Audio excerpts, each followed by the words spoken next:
Hi friends, SPK अकॅडमीमध्ये आपलं स्वागत आहे. मित्रांनो, आजच्या व्हिडिओमध्ये आपण अंगणवाडी मुख्य सेविका व पर्यवेक्षिका तांत्रिक प्रश्न सराव संच 3 पाहणार आहोत. यापूर्वी आपण सराव संच 2 पाहिलेले आहेत. चला तर मग सुरुवात करूया. पीक ई रिक्षासाठी महिलांना किती सहाय्य केले जात आहे? तर 10,000 रुपयाचं सहाय्य हे पिंक ई रिक्षासाठी महिलांना केलं जात आहे. डॉक्टर APJ अब्दुल कलाम योजना किती जिल्ह्यांमध्ये राबवण्यात आहे? तर डॉक्टर APJ अब्दुल कलाम योजना ही 16 जिल्ह्यांमध्ये राबवण्यात येत आहे. आणि याच्यामध्ये किती एकात्मिक बाल विकास प्रकल्प कार्य करत आहे? तर 85 एकात्मिक बाल विकास प्रकल्प या ठिकाणी कार्य करत आहेत. महिला लघु उद्योजकांसाठी ह्या वर्षापासून कोणती योजना चालू करण्यात आली आहे? तर महाराष्ट्र शासनातर्फे ज्या महिलांचे लघु उद्योग आहेत त्यांच्यासाठी पुण्यश्लोक अहिल्याबाई देवी होळकर महिला स्टार्टअप योजना ही चालू करण्यात आलेली आहे. शुभमंगल सामूहिक नोंदणीकृत विवाह योजनेतील अनुदान किती रुपये करण्यात आलेले आहे? तर 25,000 रुपये हे अनुदान आता करण्यात आलेले आहे. एकात्मिक बालविकास सेवा किती प्रकल्पामध्ये राबविण्यात येत आहे? तर एकात्मिक बालविकास सेवा ही 553 प्रकल्पामध्ये राबविण्यात येत आहे. राज्यातील 0 ते 5 वर्ष वयोगटातील अतितीव्र कुपोषित बालकांची टक्केवारी किती होती? बघा, 2024 मध्ये ही टक्केवारी होती 1.21%. पहा, मार्च 2024 मध्ये मध्यम तीव्र कुपोषित पहा बालकांची टक्केवारी किती होती? तर 3.92%.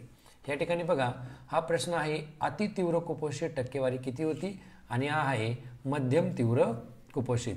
तर जे अतितीव्र होते ते 1.21% होते, 1.21%, आणि मध्यम तीव्र कुपोषित होते 3.92%. तर बघा, हे जे दोन्ही मिळून बालकं होते किती होते? हे 42,62,652. ग्राम बाल विकास केंद्राचा मुख्य उद्देश कोणता आहे? तर जे ग्राम बाल विकास केंद्र आहे त्यांचा मुख्य उद्देश आहे कुपोषणास आळा घालणे.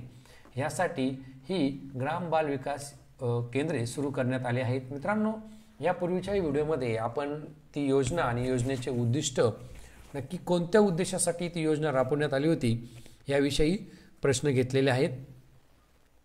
नव तेजस्विनी हा प्रकल्प कोणाच्या साहाय्याने महाराष्ट्र राज्यात राबविण्यात येत आहे? पहा, महत्त्वाचा प्रश्न आहे. नव तेजस्विनी प्रकल्प हा प्रकल्प इंटरनॅशनल फंड फॉर कल्चरल डेव्हलपमेंटच्या साहाय्याने राबवण्यात येत आहे. तर आता यांचा उद्देश काय आहे?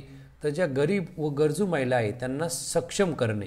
काय करायचं? त्यांना सक्षम करायचं, त्यांना स्वतःच्या पायावर उभं करण्यासाठी ही नव तेजस्विनी हा प्रकल्प राबवण्यात आहे.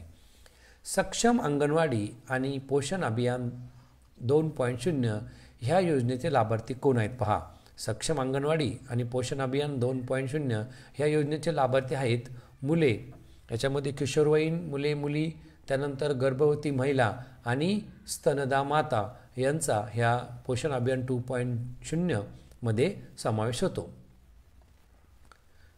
आदर्श अंगणवाडी केंद्राची निर्मिती का करण्यात आली आहे किंवा आदर्श अंगणवाडी योजना का आखली आहे? पहा, या ठिकाणी आपल्याला असं विचारलं जाऊ शकतं की खालीलपैकी कशासाठी आदर्श अंगणवाडी योजना आखण्यात आली होती? तर त्याचं उत्तर आहे अंगणवाडी केंद्र आहे. ह्या अंगणवाडी केंद्राचं शिक्षण काय झालं पाहिजे?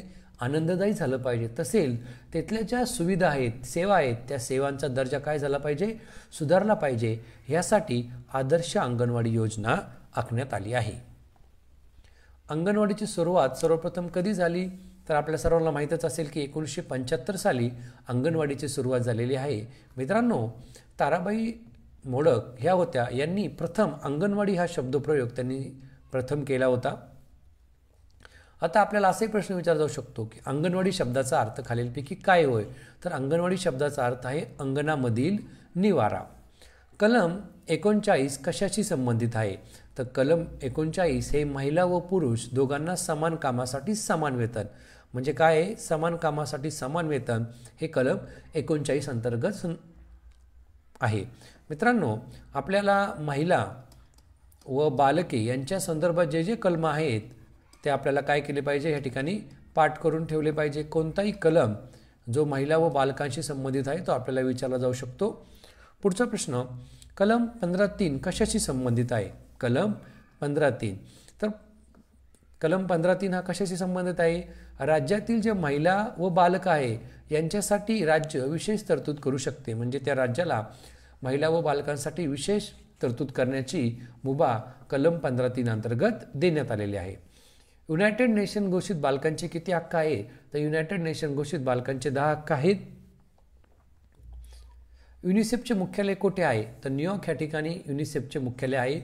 मित्रांनो, ह्या पूर्वीच्या अनेक स्पर्धा परीक्षांमध्ये युनिसेफवर आधारित प्रश्न विचारलेले आहेत. एक, युनिसेफचं मुख्यालय कुठे आहे आणि युनिसेफची स्थापना कधी झालेली आहे? तर पहा, न्यूयॉर्क या ठिकाणी युनिसेफचं मुख्यालय आहे. 11 डिसेंबर 1946 रोजी या युनिसेफची काय झालेली आहे? स्थापना झालेली आहे. मित्रांनो, युनिसेफवर आपण एक सेपरेट असा व्हिडिओ बनवणार आहोत, तोही तुम्ही अवश्य पहा. महाराष्ट्र राज्यामध्ये एकूण लोकसंख्येच्या किती टक्के लोकसंख्या ही महिलाची आहे? तर 48% लोकसंख्या काय आहे? ही महिलांची आहे आणि ही 2011च्या जनगणनेनुसार आहे. महिला आणि बाल विकास मंत्रालयातर्फे किती श्रेणीमध्ये वार्षिक नारी शक्ती पुरस्कार देण्यात येतो? तर मित्रांनो, महिला व बाल विकास मंत्रालयातर्फे 6 श्रेणींमध्ये नारी शक्ती पुरस्कार देण्यात येतो. महाराष्ट्र राज्य बाल हक्क संरक्षण आयोगाची स्थापना कधी करण्यात आली? तर जुलै 2007 मध्ये महाराष्ट्र राज्य बाल हक्क आयोगाची संरक्षण आयोगाची स्थापना करण्यात आली आहे. राष्ट्रीय बाल संरक्षण आयोगाची स्थापना म्हणजे आपण त्याला काय म्हणतो? NCPC ची स्थापना कधी करण्यात आली? तर 5 मार्च 2007 रोजी राष्ट्रीय बाल हक्क संरक्षण आयोगाची स्थापना करण्यात आलेली आहे. मित्रांनो, हा 20 नंबरचा प्रश्न बघा, या ठिकाणी विचारलेला आहे की महाराष्ट्र राज्य बाल हक्क संरक्षण आयोग आणि या ठिकाणी विचारलेला आहे राष्ट्रीय बाल संरक्षण आयोग. कांगारू मदत केअर योजनेअंतर्गत कोणत्या बालकांवर उपचार दिले जातात? पहा, कोणते कांगारू मदत केअर? तर कांगारू मदत केअर केंद्रामध्ये प्रामुख्याने ज्या बालकांचे वजन हे 2.5 किलोपेक्षा कसे आहे? कमी आहे आणि ज्या बालकांचा जन्म हा 9 महिन्यापूर्वी झालेला आहे अशा नवजात अर्भकांना ह्यामध्ये उपचार दिले जातात. मित्रांनो, आपण जर कांगारू पाहिला तर कांगारूच्या पोटाशी त्याचं पिल्लू असतं. त्याच पद्धतीने बालकाचा जन्म झाल्यानंतर बालकाची आई आणि बालकांचं स्किन टू स्किन अटॅचमेंट कसं होईल ह्यासाठी ही योजना राबवण्यात आली आहे. आणि मित्रांनो, ह्या योजनेअंतर्गत सर्व उपचार कसे आहेत? हे मोफत आहेत. महाराष्ट्रामध्ये सर्वसमावेशक आरोग्यसेवा पुरविण्यासाठी किती स्तरीय रचना आहे? पहा, काय करायचं आपल्याला? सर्वसमावेशक आरोग्यसेवा पुरवायचे आणि ह्यासाठी त्रिस्तरीय रचना तयार करण्यात आलेली आहे. पहिलं स्तर आहे प्राथमिक, द्वितीय आणि तृतीय अशा 3 स्तरांमध्ये आपल्याला सर्वसमावेशक अशी आरोग्यसेवा पुरविली जाते. आता मित्रांनो, यामध्ये आपल्याला विचारलंही जाऊ शकतो की प्राथमिक स्तरामध्ये कोणाचा समावेश होतो? तर पहा, प्राथमिक स्तरांमध्ये उपकेंद्रीय प्राथमिक आरोग्य केंद्र, सामूहिक आरोग्य केंद्र यांचा समावेश होतो. कशामध्ये? प्राथमिक स्तरांमध्ये. दुसरं, द्वितीय स्तर पाहूया. द्वितीय स्तरामध्ये उपजिल्हा रुग्णालय आणि जिल्हा रुग्णालय यांचा समावेश हा द्वितीय स्तरामध्ये होतो. नंतर तृतीय स्तर पाहूया.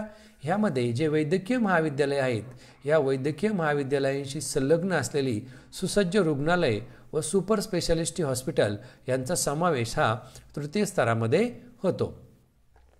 VCDC मीन्स म्हणजे काय? तर याचा लॉंग फॉर्म होतो विलेज चाइल्ड डेव्हलपमेंट सेंटर.